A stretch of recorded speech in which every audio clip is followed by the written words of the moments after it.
A friend's 27M, girlfriend 23F, hates me 22F, after discovering our shared nickname for her. That out of context is totally awful. My friend Nate and I met about a year and a half ago when I was finishing up my degree. He was an assistant lecturer / PhD student in my department and taught a guest lecture very closely related to what I was doing my dissertation in. I thought he was gorgeous, but the uni has a pretty strict rule about dating students after something messy happened, and they decided the power dynamics are messy. Whatever, I stayed to chat with him about my paper, and he agreed to help. This turned into a series of hangouts / dissertation help. We went off topic at times, and by the time I was done with uni, Nate was still talking to me, as we'd become friends. I won't say that nothing ever happened, because we did drunkenly kiss once, after Nate was no longer in danger of breaching any uni rules. It wasn't a bad kiss, but there was no spark. Whatever initial attraction was there disappeared, and it was all platonic. We agreed to forget about it, and it was never an issue again until yesterday. In the time he was helping me, we developed a few weird inside jokes. One of these was that he was dating a vampire. His parents are very pushy and manipulative and pretty much decided for him that he should get married in the next few years, since his younger brother has. He wasn't dating anyone and certainly wasn't about to marry the next girl he took out just to make mum happy, so I jokingly told him he should say he's dating a vampire. Stupid joke, but we gave her a name, a ridiculous name, say Veronica McVampire for the sake of the post, a personality, even booked tickets to a gig as Nate and Veronica McVampire, informal £5 entry thing. Nobody would question the silly name as king as the credit card matched his name. Anyway, in all the time we spent together we used this joke a lot. It became a weird running thing that any girl he went out with was someone he was cheating on Veronica. This includes his current girlfriend, Kate. What was different about Kate is that she actually fit a few of the personality traits that we'd assigned to Veronica. It was nothing bad. She had a messed up sleep schedule due to night shifts and rarely left her flat during the day. Before they were seriously dating, we'd ended up deciding that in our weird inside joke world, Kate is Veronica. It's also some vampire test to make sure he loves only her. It's a stupid joke. It doesn't make a ton of sense without a long explanation about something we made up before we met her, and I don't know why we didn't just use her real name. But as time went on, we referred to her almost exclusively as Veronica. This was only in text to one another, or if I met up with just him. Kate and I actually got along, and while I wouldn't say we were best friends, I had nothing against her, and it was clear how happy she makes Nate. We never said anything bad about Kate or Veronica. It would just be something like, "Hey, are we still on for dinner with V tonight?" Or, "V isn't feeling well, so you'll have to go to the party without us." It was obvious from the messages that he meant her, but because we didn't expect anyone to see the texts, it didn't matter. Yesterday, Nate sent me a text at 11 p.m. that just said, "Can I come over?" It's important. I assumed it was about something entirely unrelated, and I had just finished work, so I was closer to his flat than my own. I offered to go to him instead, but he rang me. "Nate, it's really not a good idea for you to come over. It's about Kate." Me, "Oh shit, is everything okay with Veronica?" Kate, who I didn't know was in the room with him or on speakerphone, starts shrieking and crying, "Why the fuck do you call me that? What's wrong with you?"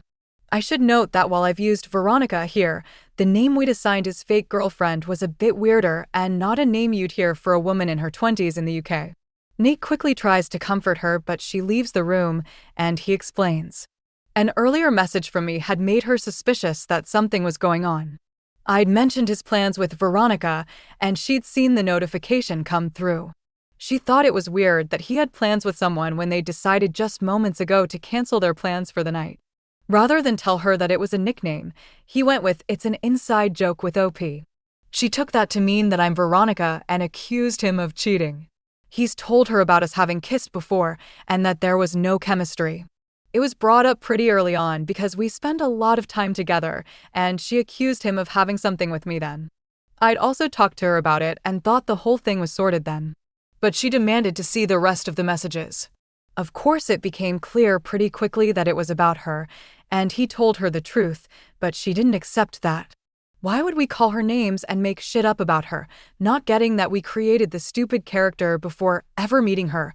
Why would we talk about her at all? She left pretty soon after she screamed at me, and Nate asked me to go over. Given the circumstances, I told him going to his was a terrible idea, but we should go have a drink and talk so he wasn't alone. He ended up staying on my couch last night anyway, but Kate won't return his calls and texts. She's out of town until Sunday night now anyway with pre-existing plans with her dad, but I don't think she has any plans to get in touch with him when she's back. I really don't know what to do. He's asked me to speak to her, but I don't think getting myself more involved right now is a good idea. It all seems like something that would be an argument amongst middle schoolers, not 3 people in their mid-late 20s, but I know that we were the ones that were initially immature. Please help. TLDR called my friend's girlfriend a jealous vampire because of an inside joke that predates their relationship. She found out about it and accused us of cheating on her and being cruel. Now he wants me to fix it, but I don't think I should be further involved. Top comments. Sandman_42. Hoo boy, this is messy. The Captain Hindsight answer is that you guys should have either stopped using the nickname or let her in on the joke as soon as it became serious, because this does look sketchy from her end. Not to mention hurtful. Put yourself in her shoes. You're dating a guy, it's going well, and things are getting serious. You notice he has a female friend who's significantly younger than him, and he is very close to her. They text and talk all the time. You then find out that they hooked up in the semi-recent past. You're trying to be cool about it, and you tell yourself it's not a big deal, because it isn't. Then you see that he's texting this other woman about spending time with Veronica. All those little moments of jealous suspicion suddenly seem validated. You ask what it means, and you find out that your boyfriend and his female friend have a somewhat unkind nickname that they used to talk about you. An inside joke of which you are the butt. Can't you see how that looks to her? Can you imagine how that feels? This is on him to fix. But I think it's fair to make yourself available to speak to her, i.e., text her and say, just wanted to let you know there's nothing going on between him and I, and if you ever have questions or want to talk, I'd be glad to discuss it with you. As you're a part of this. I talk when I'm nervous. Stop judging yourself by your intentions and others by their actions. You are too close to your friend to help, and honestly, your friend is being a garbage boyfriend. The term for involving another party in assuaging guilt or problem-solving is triangulation, and it is an indication of enmeshment/poor boundaries. I do think you two were cruel, and I am side-eyeing the criticism of the girlfriend here. You guys poison the well by your behavior in private, like when 2 friends gossip about the third and then act 15% meaner the next time there is a group activity. You both should reflect on how you guys create a sense of exclusivity that is threatening to romantic partners. Personally, I'd apologize for my own behavior and avoid justification. Because it is mean, and you should apologize when you're mean to people. Update, next day.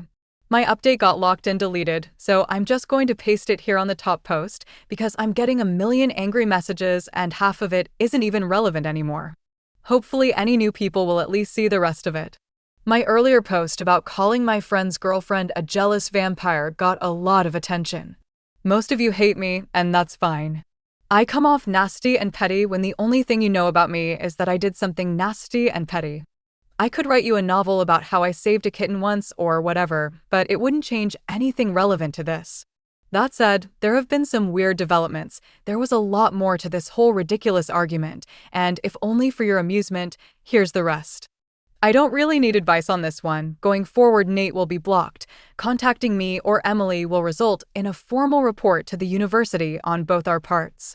A lot of you asked why he slept over/mentioned that was stupid. Why has we gone drinking at all? That's true, it was. We shouldn't have. It was late at night when this all went down and the only things open were pubs. I honestly thought a chat in a public place would look better than him running to my place for comfort or whatever. He then missed the last bus home and stayed because taxis are expensive. The apology was badly worded. I was upset and tired and trying. I know it wasn't a real apology, and I have since spoken to her and actually said the words, "I'm sorry." When I said I would win in the comments, I didn't mean that I thought getting rid of Kate was winning. Basically, when I met up with Nate, he started to go on about how this was Kate's fault. I shut him down and told him it wasn't, and he proceeded to tell me that if it came down to it, he'd always take my side. Knowing what I know now, I get why he said that, and I'm so ashamed I didn't catch on to how fucked up this all is a lot sooner. My friend sent me updates on what she's said with her permission. I wasn't sent screenshots or anything. Basically, just, she's been crying and she told me that there's a lot you don't know. This led to a phone call with a friend acting as a mediator. So back to the story. As mentioned in the comments of the last post, a friend got in touch and told me that Kate had reached out saying that her relationship was falling apart and it was my fault. My friend Anna was told everything Kate's been through and was shocked. There's a lot more than any of us had been told, and Anna was 99% sure I didn't know about this. She asked Kate if she honestly thought I'd be friends with Nate if I knew, and she agreed to talk to me. On the phone, I immediately apologized properly, and she blew me off. She asked if I knew Nate was obsessed with me, and I told her that we're just friends. The kiss meant nothing, blah blah. Yeah, turns out that's not what he told her. Shortly after she asked about our past, and we were open about it, he admitted to her that the only reason we weren't together is that I'd told him I hadn't felt anything. He had wanted something with me as long as I had up to that point, but where I didn't feel anything, he genuinely thought it could continue. He didn't want to lose me, so he just avoided his feelings. That's bad enough in itself, but he also admitted to that being a pattern. Of the girls he's dated, they all seem to be about 5 years younger than him. Apart from Kate and myself, none of them have been in his department or at any risk of breaking uni rules, but all but one of them do attend my university. He apparently likes role-playing and asking these girls to pretend to be girls he's into. Specifically myself and his ex-girlfriend from a couple years ago. Kate flat out refused after she met me, but went along with it a couple times before, because he doesn't tell them that the girl they're pretending to be is someone that he actually knows. He got a wig and an outfit, a dress identical to one that I wear a lot, a cheer uniform for his ex, for each of us, and makes them say certain stuff. I can't control what people fantasize about. But to go to this length and not tell your actual partner that they're playing your ex or your crush is a little serial killer-ish. Anyway, he's also lied about his age. When he met me, he said he'd just turned 26 a couple months ago. When he met Kate, he'd turned 26 a week ago, probably about a day after we made plans to do something for his 27th birthday. She looked at his provisional in passing once and noticed that he uses his middle name instead of his first. Not that weird by itself, but a bit strange that he didn't tell her. When she asked about it, he just said he decided to go by his middle name in sixth form. Lied about his birthday. His actual birthday is the date he gave me, but he's a year older, 28. What he told her was just random and wrong. He justified it by saying he didn't want her to feel uncomfortable. Then got annoyed when she told him that she was definitely uncomfortable. The age gap is almost 2 years more than she previously thought. C.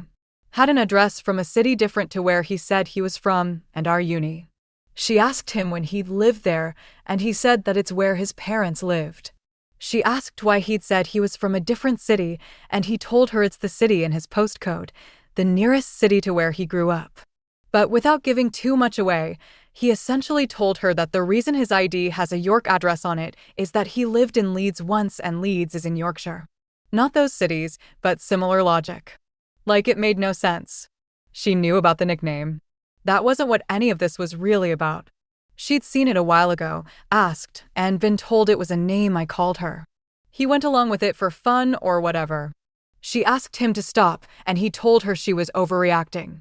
It was still a shitty name, and even now knowing my version of events, she doesn't like that the joke didn't stop when she stuck around, but she says she probably would have found it funny if I'd told her about it before all of this. Instead, she was convinced that Nate and I were having some weird affair and distancing ourselves from her with stupid nicknames and lying about what we did when she wasn't around. She doesn't want to see Nate again, and while she forgives me for the name thing, she doesn't really want to drop everything and be best friends. That's fair. She's asked me to gather her stuff from Nate's house and meet her for a chat. She told me she won't make decisions for me, but hopes I'll reconsider my friendship after all this. To be honest, I don't feel comfortable going to his place after what I know, so Anna is going to come along. I haven't said anything to him about what I know and don't plan to until we have Kate's stuff. I don't think he'll get violent or whatever, but I can see him damaging her things as some petty revenge, and since I've learned I don't know him at all, I can't guarantee he won't react really badly. After Anna and I grab her things, we plan to contact Nate together and tell him that he needs to stay away or we'll report him to the uni. I know he's been very careful about not breaking the rules and hasn't technically done anything wrong, but since befriending students and trying for romantic relationships immediately after his restrictions end seems to be a pattern, I'm sure they'd at least watch him, and it would look bad professionally. I don't think there's much more to say. Like I said, I don't think Kate and I will be best friends, but if she wants to stay friends with anyone in the group, it's pretty safe to say we're all dropping Nate. Going forward, I'm going to watch what I say and assume anything said about someone without them present is going to get back to them, with or without appropriate context. I'll be better about boundaries and suspicious of anyone who isn't. TLDR, it turns out the topic of my post was a side issue, and the reason for the massive shit show that followed had to do with my creepy friend making his hookups pretend to be girls he's infatuated with, including myself. I have apologized properly, and while I'm not fully forgiven, we're moving forward and taking the appropriate steps to avoid the guy causing more problems.